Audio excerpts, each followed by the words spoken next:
Rupam Mukherjee is well known, established optometrist in the field of optometry, and currently he is with one of the leading organization back in India.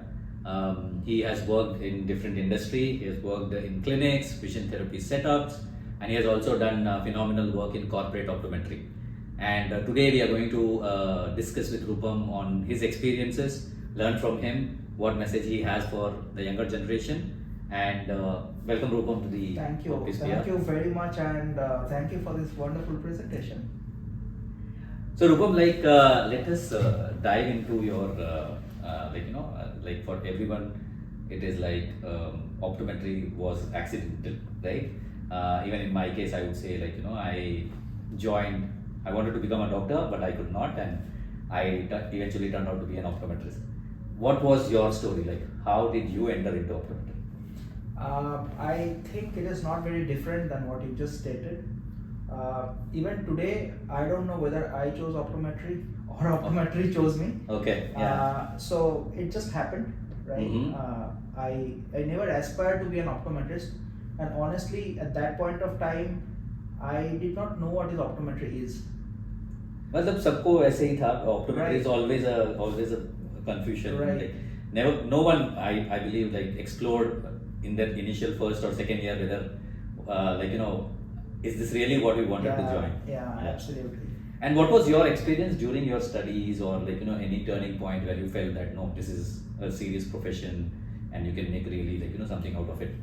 So when I started my first semester, a lot of subject which were related to health, anatomy, physiology, biochemistry, and it gave me a very good essence that I am into kind of a medical field and where I wanted to be, right? So that definitely motivated me, right, to know more, to study more. And I think after second year, where I visited as a training, vocational training, I visited a hospital, and there I got to know what is an optometrist and what work they do. Right. Before that, it was all theoretical. It was all presentation in the classes, and I think that visit for maybe two months I worked for that hospital, and pretty much I was clear that what is expected out of an optometrist. Yeah. Nice one.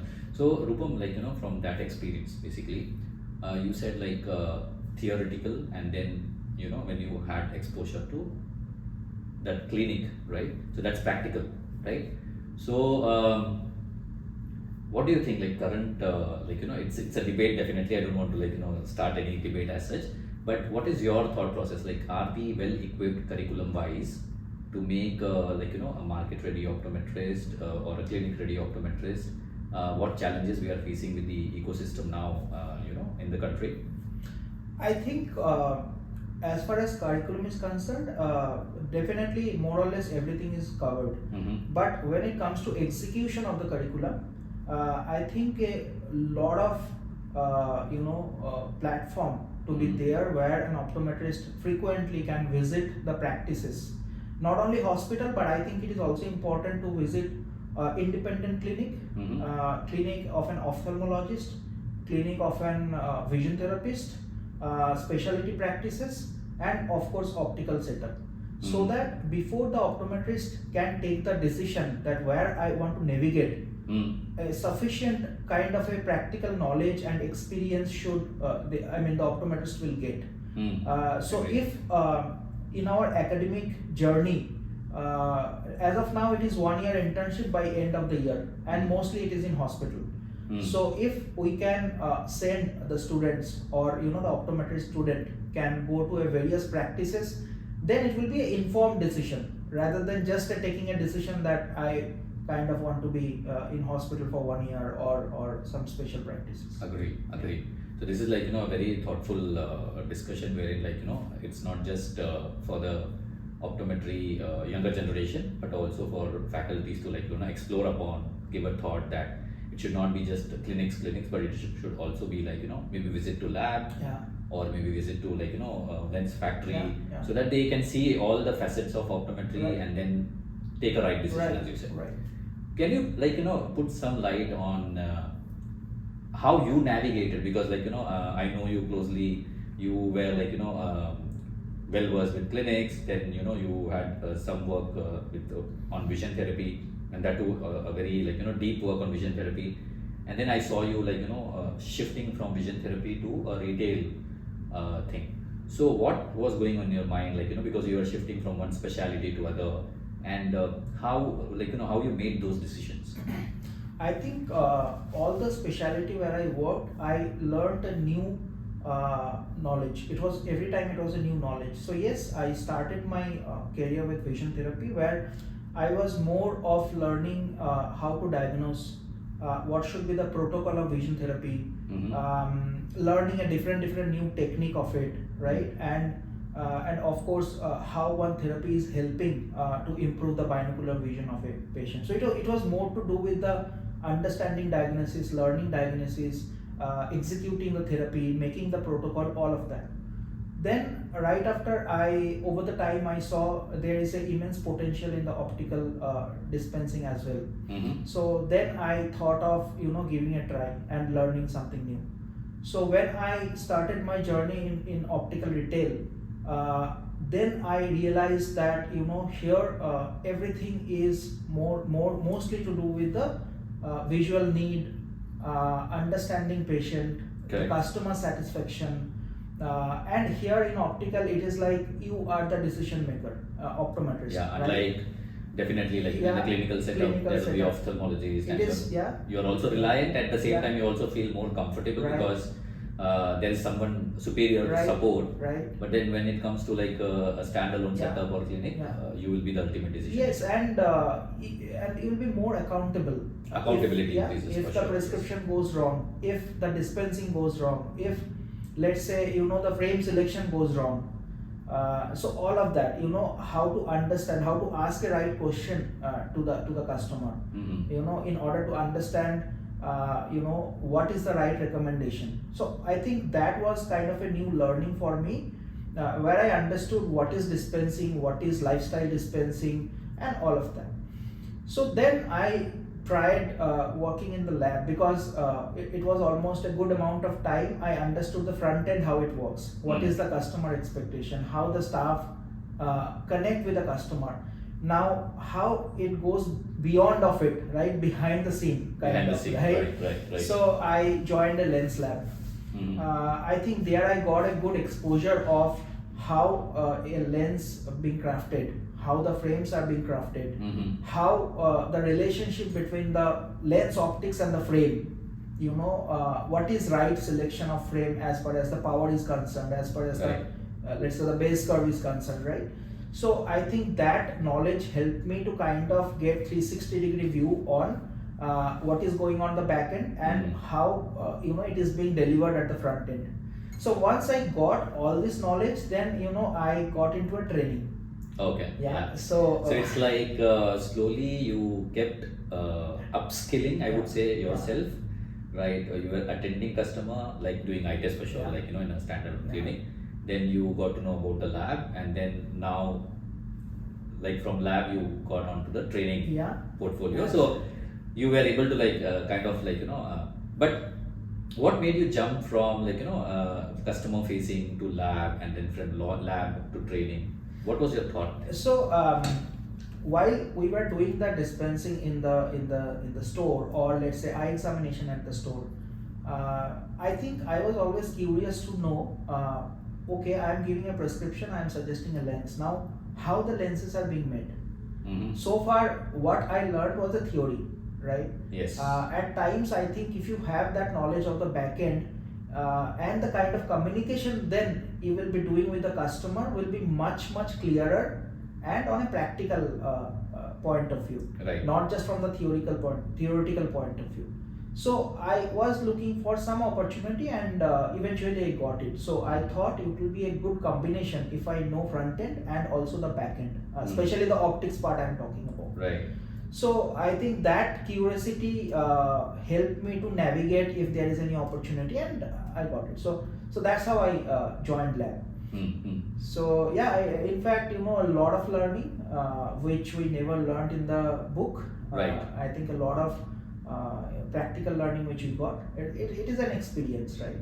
So then I thought, okay, somewhat I know the front end, somewhat I know the back end, and it is a good time to share my knowledge Very good. Yeah. with So the that's like budding optometrists, who are just growing, and because I face the challenges, I know, Correct. this is what I may add some value, right, to the optometrist, and eventually I shifted, I become a trainer. right. So then when I started training, my training was almost, kind of a practical, that what exactly happened on the ground, Mm. right? How will you correlate a prescription with a frame? How will you decide what coating to be given?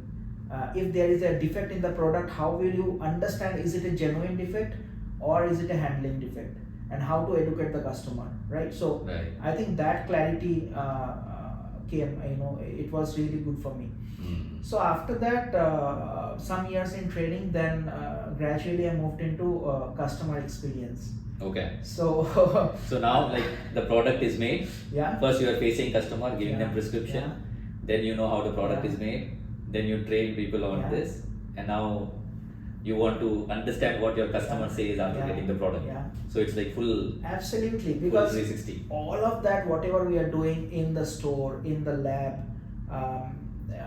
as a human being, I think it all boiled down to one point, which is a customer experience. Absolutely.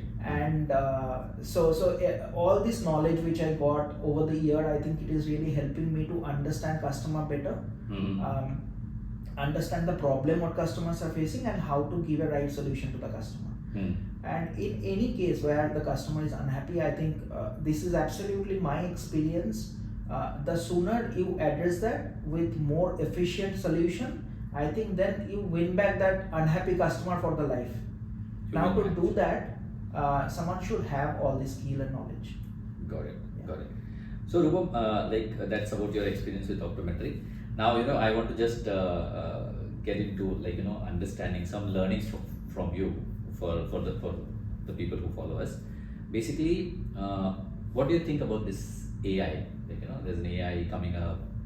How do you see AI and optometry? What is your thought? Like, you see it as a positive, or you see otherwise? No, I think AI is a game changer, undoubtedly. It is a lot of work as a technology. It is tremendous. It is brilliant. It is helping. I am sure everybody must be aware that it is helping in diagnosis. It is big time helping in doing eye test, refraction. Right. It is helping even in training, taking assessment. It is helping in customer experience. A bot can reply you, a bot can understand you, at least the preliminary part, right? But I think it is not a replacement of an optometrist. Okay. Somewhere, after practicing of so many years, I understood what cannot be replaced is a human to human touch. Let's say, as an example, if I'm taking your history, what question to be asked, what is your mental, what is your emotion? Got it. How is the empathy I can show it to you, right? All these are feelings, and that feelings probably, where an optometrist is needed. Right.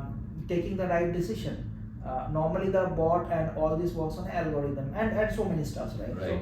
So, but that human intelligence cannot be replaced. Yeah. I sort of resonate with your thought process, because even I feel it's all about showing that empathy, making sure that you understand your patient well, right? So can you just touch some base upon the new optometrists who are entering in the market, so from the skill set wise, definitely clinics, it's given that they should have a very good understanding about diagnostic tool or the field that they are taking. Maybe say contact lens specialty, then maybe if it's clear lens, they should understand the whole how the whole dynamics work. But when it comes to retail, corporate side of it, what do you think we should be focusing mainly on? If I'm say, consider me a newbie, and I'm exploring a career in the retail corporate, so what should I be upskilling myself with? I think in that case, any field you go, be it a corporate or clinic or lab, wherever you go, I think the first skill set which someone should have is the basics should be really, really strong. Okay. The fundamental should be really strong. Okay. It's like making a building, and if the base itself is not strong, then how much beautiful building you makes, it may collapse. Doesn't right? Yeah. So the basic has to be really clear. Now coming to the corporate side of it, I think the person really has to pay a lot of attention on the data, the trend of the business, Right. what organization is, what is the goal for the organization, right? Where the organization want to excel, right? And all the decision which you make should be towards that. Right. it. So that alignment has to be there. So which means the agility. Got it. Right. So person has to be really agile to invite any new changes. Okay. That is one. The second is really important is the curiousness, the curiosity to learn. Right. It is never never settled kind of a thing. You have mastered on something. Now it is also important that though you are an optometrist, but I don't think so there is a harm to understand the business acumen. Definitely. Right. Yeah. Ultimately it is a business, and optometry, as an optometrist, you are the domain expert. You are supporting the business in a big way, right? Correct. So understanding the business acumen is, I think, it's really important to be in corporate. Right. And third, I think the communication. Where you are meeting a lot of new people, you are presenting yourself, you are presenting your company.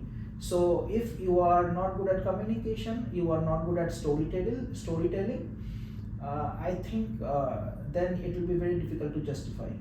Right? Got it. So yeah. So I would like to just to summarize, like the key words that I pick up from you is like, if I have to be successful anywhere as a newbie, then agility, wherein I be adaptable and see what the things are.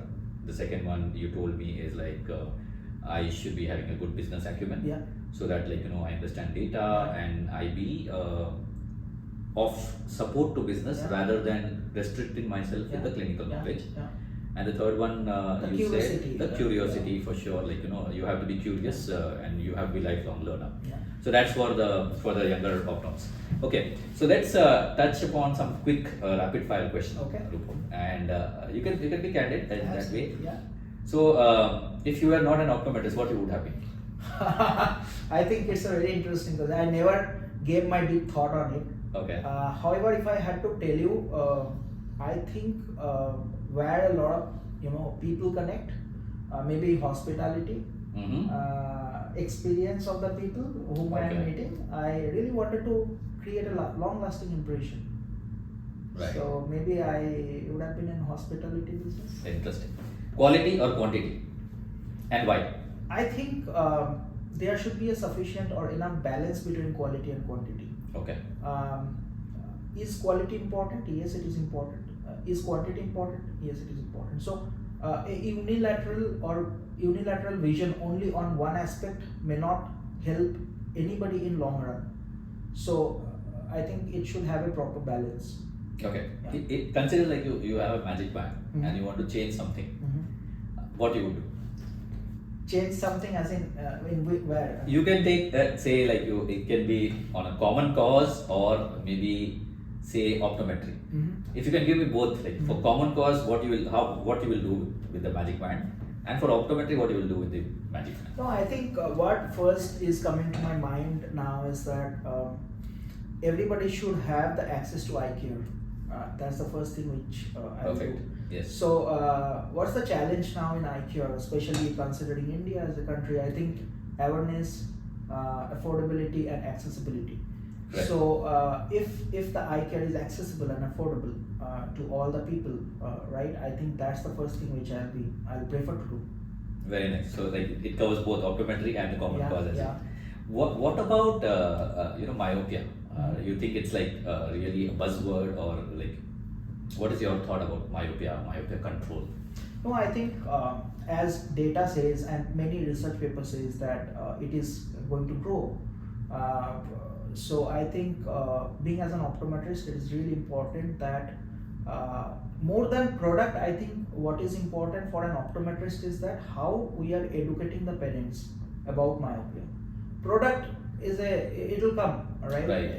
I mean, if an optometrist have a good knowledge what is myopia is, and how it is going to impact your vision and life. And on that angle, if we can educate the parents, I think that is the first thing, right? So in any practice, I think many people think that I need a lot of equipment to practice myopia management. I don't think so, right? Because you can co-practice it with an ophthalmologist. You always can refer the patient for scan, axial length measurements, cycloplegic refractions to an ophthalmologist, and you can dispense the myopia lens. You can educate the customer. You can do a proper follow-up, right? All of that can be done, and beautiful solutions now. It is already available in the market, right? So I think we should focus on it, and educate all the people, all the parents who are coming on it. Okay, so one word for our senior optometry community. If you have to just select one word, what would that be? I think we are grateful to all the senior optometrists with due respect and all the respect, because you have shown us the path, created a lot of beautiful platform. Today I am seeing a lot of learning at free of cost. Absolutely. Right. Yeah. So really, I admire them. I admire those thoughts. And many conferences are happening across country where a lot of new understanding, new point of view, which is coming to everyone. So I think thanks to all seniors. So salute all the seniors who are doing a great work and supporting optometrists like us and even junior to us. So thank you very much. And the final one, if you have to give one message to the upcoming budding optometrists, what that would be? I think integrity and ethics, which is really important not only in optometry but in life. Right. Every patient, every customer we touched upon, we should create a long-lasting impression. And end of the day, we should be honest. Let us not do something which is not honest. So honesty, I think, is the key. Integrity and ethics. Right. Yeah. So ethics definitely in optometry, like you also have a subject like ethics in optometry, and that's very important. Thank you so much, Rupam. It was wonderful talking to you, getting on your thoughts, and I think this conversation will definitely help us, help the whole followers, and I think there was a lot of important message. It's very clear cut that there was no shortcut to your success. You chose maybe your line. You finalized that where you want to focus, and then stepwise you had actually worked towards it. It was such a pleasure having you here. Thank you so very much. All my pleasure, and thank you to all the viewers who are watching this video. I think learning is everywhere. At times we learn from senior, from colleague, from juniors. Right. Just someone has to have an open mind to learn from anywhere. Agree. Right. Agree. So that's about it from OptiSphere this week, and it was wonderful talking to Rupam. And keep following OptiConsult ME. It's a platform for all the optometrists to come.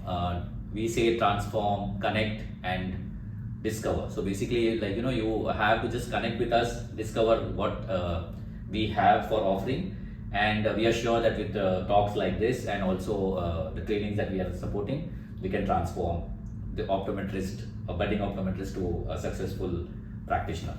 That's about it. Thank you so much.